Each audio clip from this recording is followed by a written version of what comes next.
వాడెరమ్మన్నదారా నిన్ను పైనమైపోతున్నావు పాపకారి లోకంలోన పచ్చిలాగా కూలినావు కాటి పిలిసేనారా నిన్ను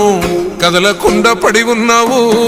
ప్రాణమైన అమ్మా నాన్నను కాదనెళ్ళిపోతున్నావు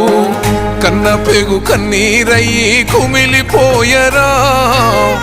కన్న తల్లి కడుపు కోత సూడు దేవరా కొరివి పెట్టే కొడుకు నేడు స్థితికి సేరరా బూడిదైపోతూ ఉంటే ఎట్టా బతుకరా ముల్లోకాలు ఏలే శంకర మూడో కన్ను తెరిసినవా కన్న కొడుకు ప్రాణం తీసి కడుపు కోతనిచ్చినవా ఎండి కొండలుండే జంగమా ఎంట తీసుకెళ్ళినవా ఎట్ట ఉందు మయ్యా సామి మమ్ము మరిసిపోయినవా